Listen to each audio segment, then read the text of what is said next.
हम करेंगे हर मजलूम की हिमायत। बिस्मिल्लाहिर्रहमानिर्रहीम। अस्सलाम वालेकुम। मैं हूं हुरैन फातिमा और आप देख रहे हैं हिमायती न्यूज HD चैनल। नजर डालते हैं आज की अहम खबरों पर। एक्सपोर्ट प्रोसेसिंग जोन में मजदूर दुश्मनी अरूज पे, फैशन कंपनी के GM पे वर्करों के अगवा का संगीन इल्जाम। मजलूम खानदान इंसाफ के लिए दरबदर, आला हुकाम से फौरी नोटिस लेने की अपील। कराची रिपोर्ट हाकम अली दल एक्सपोर्ट प्रोसेसिंग जोन कराची में कायम रजा फैशन कंपनी में मजदूरों के साथ होने वाली नाइंसाफी मुबैना जराइम का एक और अफसोसनाक वाक़या सामने आ गया, जहां 1 साल से काम करने वाले मजदूर एहसान अली दश्ती को बिला जवाज नौकरी से फारिग करने के बाद इसके अगवा का इल्ज़ाम कंपनी के जनरल मैनेजर शेर अफजल पे आयद किया जा रहा है।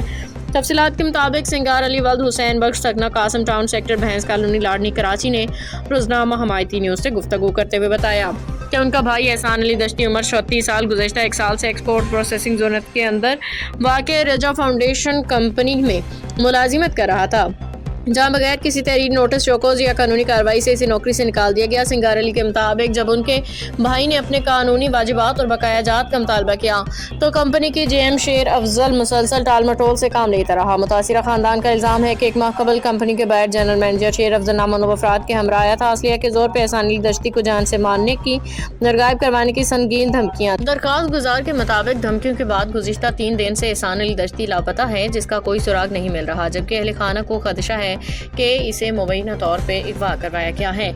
सिंगार अली ने बताया कि उनका खानदान शदीद ज़हनी अजियत में मुब्तला है। एक बूढ़ा वालिद अपने बेटे की राह तक रहा है, बहन भाई खौफ व हिरास का शिकार है। पूरा खानदान इंसाफ के लिए दरबदर है। कानूनी पहलू कानूनी माहिरीन के मुताबिक पाकिस्तान लेबर्स लॉ के तहत कोई भी इदारा या अफसर किसी वर्कर को बगैर तहरीरी नोटिस, इंक्वायरी और वाजिबात की अदायगी की नौकरी से नहीं निकाल सकता। किसी रिटायर्ड या हाजिर सर्विस अफसर का अपने ओहदे का नाजायज़ इस्तेमाल काबिल सजा जुर्म है। एक बार जान से मारने की धमकी और गैर कानूनी बरतरफी पाकिस्तान पैनल कोड PPC और लेबर कानून के तहत संगीन जराइम के ज़ुमरे में आता है। मुतासरा खानदान की अपील सिंगार अली ने आला हुकाम IG से DIG east SSP Malir export processing zone authority और इंसानी हकूक़ के इदारों से मुतालबा किया है कि एहसान अली दश्ती को फौरी तौर पर बाजियाब कराया जाए। जनरल मैनेजर शेर अफजल के खिलाफ कानून के मुताबिक कार्रवाई की जाए, मजदूरों के इस्तेसाल का नोटिस लिया जाए। उन्होंने कहा कि मैं सिंध का एक सूफी सिंगर हूँ, मेरे पास ताकत नहीं, सिर्फ इंसाफ की फरियाद है। राब्ता नंबर दरखास्त गुजार सिंगार अली 0313103750। मुलजिम GM शेर अफजल 030185029000। लापता वर्कर एहसान अली दश्ती 0309236936। रोजनामा हमायती न्यूज़ मुतालबा करता है कि इस संगीन मामले पर फौरी नोटिस लेके मजलूम खानदान को इंसाफ फराहम किया जाए।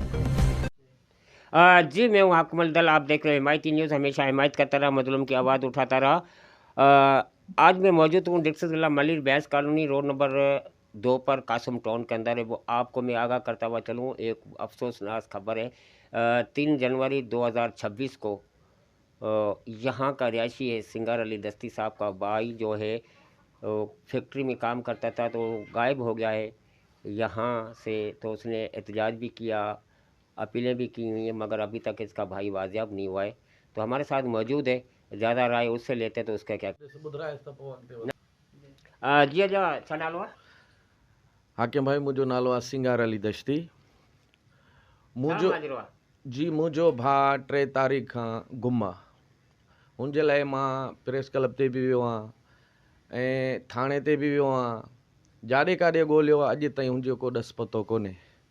मां रोज़नामा हिमायती न्यूज़ जे तफ़सल सां जनाब आला IG सिंध जावेद आलम साहब ओढो खे ऐं SSP मलिर डॉक्टर अब्दुल ख़ालिक पीरज़ादा ऐं SHO सुखन थाणो ख़ालिद हुसैन मेमण साहब ऐं SSP सुखन थाणो ग़ुलाम अहमद शेख साहब खे अपील थो कयां ऐं DG रेंजर्स खे बि अपील थो कयां त मुंहिंजे भाउ जे लाइ मुंहिंजी मदद कई वञे ऐं उनखे बाज़ियाब करायो वञे।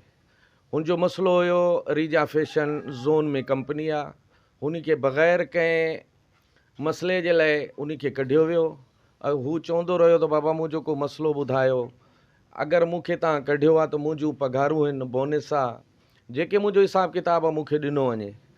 GM शेर अफज़ल पंहिंजी ज़ाती मुफ़ादनि जे लाइ कंहिंजे चवण ते उन खे आसरा ॾींदो रहियो त बाबा मां तोखे कंपनी में बीहारींदुमि या तोखे पैसा एतिरा न एतिरा ॾींदुमि, तुंहिंजे मूं वटि 10 का 12 जेके हज़ार आहिनि उहे ॾींदुमि।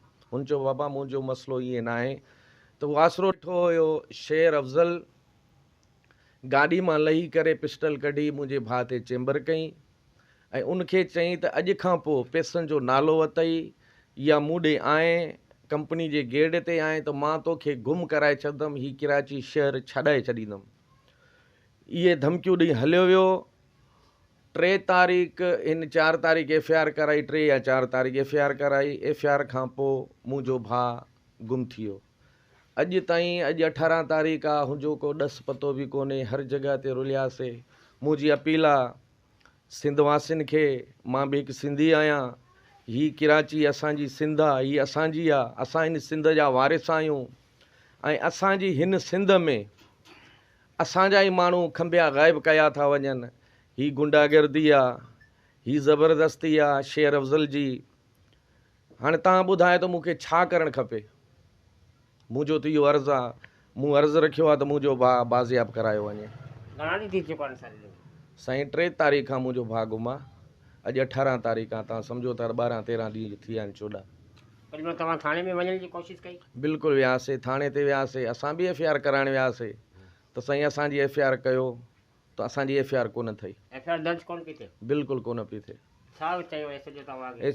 SHO साहिबु चयो त बाबा तव्हां पंहिंजे भाउ खे पाण गुम कयो आहे ऐं तव्हां FIR कराइण आयो, निकिरी वञो या तव्हांखे बि अंदरि कंदुमि। असां निकिरी आयासीं। तो SHO सां मिलिया? SHO तव्हांखे बिल्कुलु मिलियासीं। बयान कलम जो एप्लीकेशन दायर कयो, दरख़्वास्त ॾियो, असां उहा दरख़्वास्त लिखाए SHO साहिब खे ॾिनोसीं। हुन चयो त सुभाणे अचिजो, तव्हांजी FIR कंदुमि। सुबुह जो असां वियासीं जॾहिं, त असांखे चई त बयान कलम बंदि करायो। बयान कलम बंदि कराइण जे लाइ असांखे 6 खां 7 घंटा लॻी विया। को अफ़सर उनखे चए पियो तूं बयान कलम बंदि कर जे वठिन खां, को पियो चए तूं वठि, को काॾे पियो वञे, को काॾो पियो वञे। असांखे 6 खां 7 घंटा लॻी विया। पोइ असां जॾहिं शाम जो SHO साहिब ॾे वियासीं, असां बयान कलम बंदि पंहिंजा कराया आहिनि, हाणे असांजी FIR ठही वञे। SHO साहिबु असांखे धिकाड़ी कढे छॾियो त तव्हां जाली FIR करायो था, तव्हांजे छोकिरे जे मथां FIR आहे। अगरि FIR आहे त उनखे कोर्ट में पेश कनि, ज़ाहिर कनि, त असां ज़मानतूं कराईंदासीं। का एॾी वॾी का ॻाल्हि कोन्हे। अगरि GM जो FIR कराई आहे त बाबा रस्तो रोकियो, इहो गुनाह थी वियो। अगरि पैसा को वठे, पंहिंजा ज़ाती पैसा वठे बि, उहो गुंडागर्दी आहे, गुनाह आहे, त पोइ असां काॾे वञूं? तव्हांजो आख़िरी मुतालबो छा आहे? सर मुंहिंजो आख़िरी मुतालबो इहो आहे त मां वरी बि हथ ॿधी अर्ज़ु थो कयां SSP खे, IG सिंध खे ऐं SHO सुखन थाणे खे तो मुझी मदद कई वञे, मुझे भाउ के बाजियाब करायो वञे। अब तक के लिए इतना ही। मजीद खबरों और अपडेट्स के लिए देखते रहें हिमायती न्यूज़ HD चैनल।